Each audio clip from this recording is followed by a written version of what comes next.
평촌에 아파트 갭 투자해 둔 게 있고요. 결혼을 앞두고 있습니다. 실거주하기는 전세 보증금 출퇴근이 어려워서 혼인신고를 미루고 신혼 2, 3년은 여자친구 이름으로 빌라 오피스텔에 전세로 들어가 살까 하는데 어떻게 생각하세요?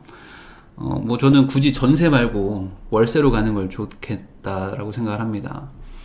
한번 잘 생각해 보셔야 되는 게, 저는 단 한 번도 전세를 안 살았습니다. 저는 전세를 살아본 적이 없어가지고 전세를 사는 분들의 기분을 제가 모를 수는 있습니다. 모를 수는 있어요. 근데 저는 살면서 단 한 번도 전세를 산 적은 없어요.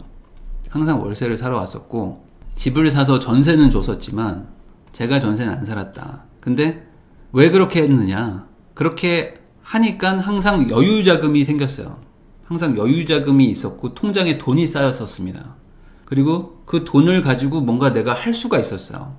근데 제가 전세를 만약에 살았었으면 그 집주인이 제 돈을 꽉 쥐고 2년간은 돌려주지 않아도 되는 그런 권리가 있습니다. 권한이 있습니다.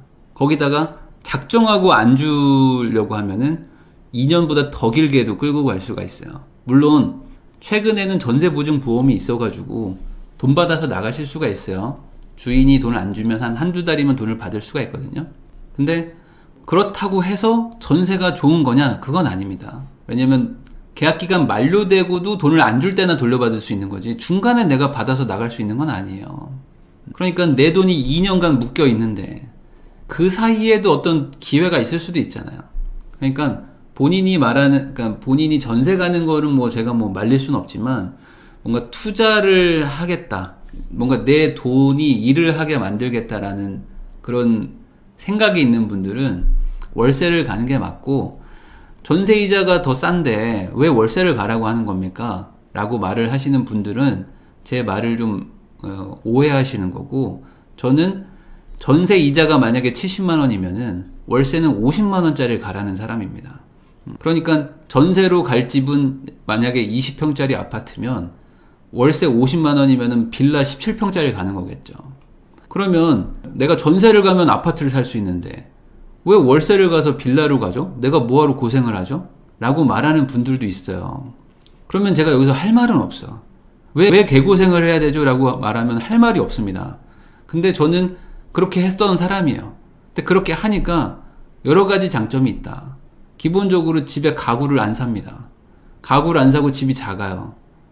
그리고 가구를 다 싸구려를 사게 돼. 왜냐면 나중에 부자 돼서 바꿀 거니까. 그리고 어차피 나랑 와이프 둘이서 살아. 태어난 애도 1살이야, 2살이야. 그러니까 얘가 어차피 기억도 못해. 뭐 빌라 살면은 무슨 뭐 사람 살 곳 아니라고 생각하는 분들 많은데 아닙니다. 빌라도 다 사람 살만 하고요. 조금 고생하는 거죠.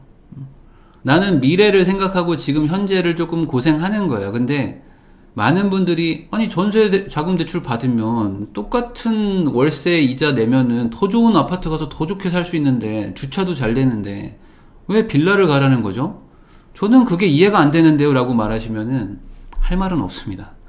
할 말은 없고 전세를 가셔도 된다 라고 말할 수밖에 없어요. 근데 결혼 초기에 특히 조금 일을 악물고 하셔야 돼요. 그렇지 않으면 이 점프가 잘 안 됩니다. 퀀텀 점프라고 하잖아요. 이렇게 확 잘 안 됩니다. 보통은 본인이 거주하는 주거 환경 수준으로 소비를 하게 되거든요. 그러니까 초반에는 정말 극단적인 소비를 좀 조절하실 필요가 있어요. 얼마 전에 부익남님 영상 보고 2년 내 3천만 원 목표로 저축 시작하려고 해요. 집 대출금 때문에 한 달에 많이는 못 모으지만 열심히 해보려고요. 화이팅 한 번만 해주시면 감사하겠습니다. 네, 화이팅 하십시오. 집 대출금 갚는 것도 저축입니다. 많은 분들이 저축을 하는 거에 대해서 착각하는 게 있는 게, 대출금을 갚는 건 갚는 거고 저축을 별도로 해야 된다고 생각하시는데 전혀 그렇지 않습니다. 대출을 갚는 것도 저축이다. 그러니까 본인이 돈을 모으는 거에서 나는 대출금 갚는 거는 떼고 별도로 3천만 원을 모아야 된다 이러면은 엄청 저축을 많이 하셔야 될 거예요. 힘드실 거예요. 근데 원금을 갚는 거는 나중에 갚을 걸 지금 갚는 거니까, 은행 계좌에다가 돈이 쌓이는 것만 저축이라고 생각하시는데 그게 아니고 내가 마이너스 해놓은 거를 갚아 나가서 제로로 만드는 것도 저축입니다. 그러니까 너무 대출금과 별도로 계산해서 저축한다고 생각하지 않으시는 게 좋겠어요. 부익남님, 지방 사는 대기업 부부가 왜 집을 못 샀을까 동영상 보고 매우 공감했어요. 주위 사람들에게 추천해줬는데 보고도 난 이유가 있어서 BMW 타는 거고 집 살 생각이 없어서 안 산 거야 라고 말하더군요. 할 말은 많았지만 하지 않았습니다. 다신 추천 안 하려고요. 저만 보려고요. 네. 주변 사람들한테 뭐 추천하는 거는 뭐 나쁘진 않을 수는 있는데 그 사람들이 왜 내 얘기를 안 듣지? 왜 나와 같은 생각을 하지 않지? 라는 생각을 갖지 않는 게 좋습니다. 특히 부동산 쪽에서는 되게 뭐랄까 고정관념이라고 얘기하면 좀 이상하지만 본인의 어떤 그 신념이 있어요. 부동산 투자를 되게 바라보는 신념 같은 게 있거든요. 그래서 그 신념이 깨지지 않으면 이 어떤 정확한 정보를 줘도 그걸 본인이 재해석합니다. 재해석을 하니까 같은 어떤 수치를 봐도 어떤 신념을 가지고 있는 분들은 이렇게 해석하고 어떤 사람들은 이렇게 해석해. 그러니까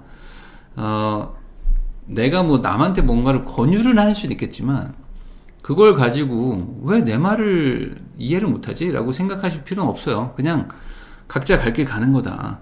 내가 가는 길이 무조건 맞는 것도 아니고 상대가 가는 길이 뭐 무조건 나쁘다고 볼 수도 없습니다.